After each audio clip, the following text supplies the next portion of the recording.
पवार आणि थोरातांची शिवालयामध्ये बंद दाराआड आता बैठक सुरू आहे। मतदार यादीमधील घोळ आणि बोगस मतदान यावर सध्या चर्चा सुरू आहे। वॉर्डनिहाय याद्या या संदर्भात देखील बैठकीमध्ये चर्चा होत आहे। आगामी निवडणुकांच्या पार्श्वभूमीवर आता सगळेच विरोधी पक्ष एकवटलेले पाहायला मिळत आहेत। न्याय मिळालाच पाहिजे, ही लोकतंत्र आहे। जे प्रश्न आम्ही समोर ठेवतात त्याच्यामध्ये एवढं तथ्य आम्ही सगळे एव्हिडन्स आज देणारच।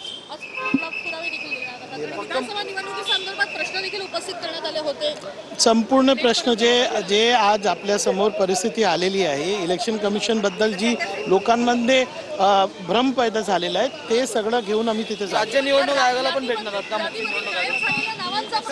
नेते ठरवतील।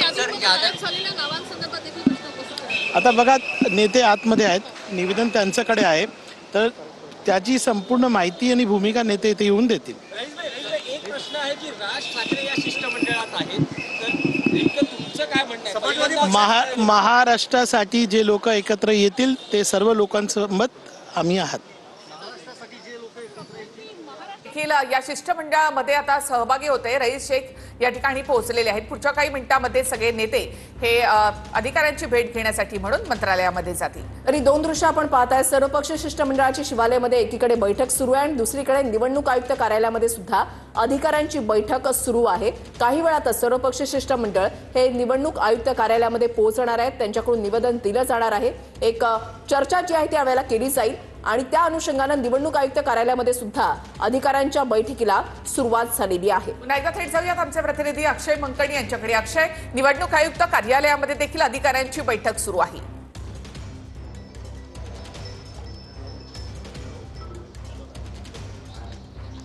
नक्कीच निकेला, खरं तर महाविकास आघाडीचे सर्वच दिग्गज नेते मंडळी जे आहेत ते आज चोकलिंगम जे मुख्य निवडणूक आयुक्त आहेत त्यांना भेटायला येणार आहेत। त्यामुळे या सगळ्या भेटीच्या दरम्यान या सगळ्या नेत्यांच्या प्रश्नांना काय उत्तरं दिली जाणार आहेत हे पाहणं महत्त्वाचं ठरणार आहे। परंतु त्या सगळ्या उत्तरांसाठीच ही सगळी बैठक जी आहे ती चोकलिंगम यांच्या दालनामध्ये निवडणूक अधिकाऱ्यांची होताना आपल्याला सध्या पाहायला मिळत आहेत। कारण की सातत्यानं लोकसभेचे विरोधी पक्ष नेते असलेले राहुल गांधी हे मतचोरीच्या मुद्द्यावरतून आणि मतदार यादीच्या घोळावरतून पुन्हा एकदा तुमच्याकडे येतो। मात्र शिवालय या ठिकाणी नेमकं काय सुरू आहे ते जाणून घेऊयात आमचे प्रतिनिधी दिनेश दुखंडे यांच्याकडून। दिनेशजी,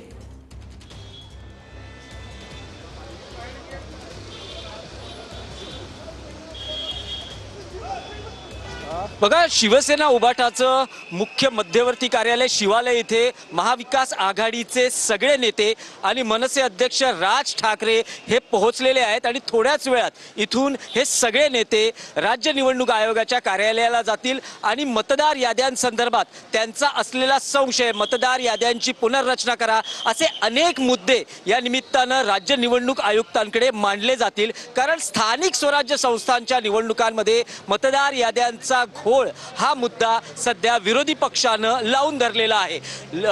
लोकसभा विरोधी पक्षनेते राहुल गांधी यांनी देशभरात हा मुद्दा मतचोरीच्या माध्यमातून लावून धरलेला आहे, तर राज्यातही विधानसभा निवडणुकीत मतचोरी झाली असं मवियाच्या नेत्यांचं म्हणणं आहे आणि वारंवार तसे आरोप केले गेलेले आहेत। आणि या सगळ्या नेत्यांनी केंद्रीय निवडणूक आयोग असेल, राज्य निवडणूक आयोग असेल यांना आरोपीच्या पिंजऱ्यात उभं केलेले आहे। सध्या शिवालयातली नेमकी काय परिस्थिती आहे हे मी दाखवतो। सर्व नेते हे शिवालयात उपस्थित आहेत आणि या सगळ्या नेत्यांमध्ये चर्चा सुरू आहे की राज्य निवडणूक आयोगाकडे नेमके मुद्दे काय मांडले जातील, काय शंका उपस्थित केल्या जातील आणि एकत्रितपणे ही जी एकजूट आहे ती कशी महाराष्ट्राच्या जनतेपुढे आपल्याला दाखवता येऊ शकते आणि जे मुद्दे प्रभावीपणे कसे मांडले जाऊ शकतात, कोणते मुद्दे कोणी घ्यायचे, कोणता मुद्दा निवडणूक आयोगापुढे कोणी मांडायचा, या संदर्भात सविस्तर चर्चा सुरू आहे। आणि जवळपास 20 वर्षांनंतर पहिल्यांदाच मनसे अध्यक्ष राज ठाकरे शिवसेना सोडल्यानंतर पहिल्यांदाच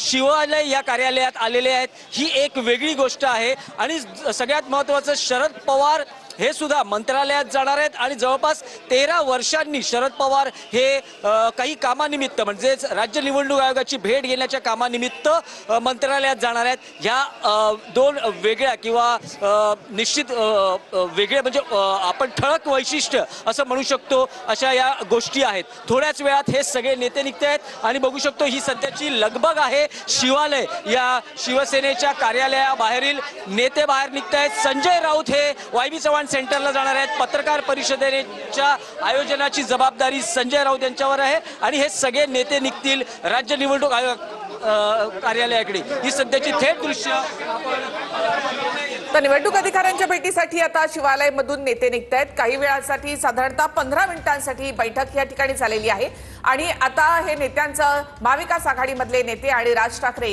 यांचं हे शिष्टमंडळ निवडणूक अधिकाऱ्यांच्या भेटीसाठी आता बाहेर पडतंय. ही थेट दृश्य आपण पाहतोय शिवालयामधली. तर 15-1 मिनिटं या ठिकाणी उद्धव ठाकरे, राज ठाकरे, शरद पवार, शेकापाचे जयंत पाटील या ठिकाणी आपण पाहतो. आल्यानंतर बोलू. आता ते सांगू ठरवतात. तर निवडणूक अधिकाऱ्यांच्या भेटी आधी शिवालयामध्ये या ठिकाणी खलबत झाली आहेत. काही मुद्दे या ठिकाणी चर्चेसाठी घेण्यात आले. त्यानंतर आता महाराष्ट्रामधले सगळ्या विरोधी पक्षांचे नेते आपण या ठिकाणी पाहतोय. सगळे येत आहेत.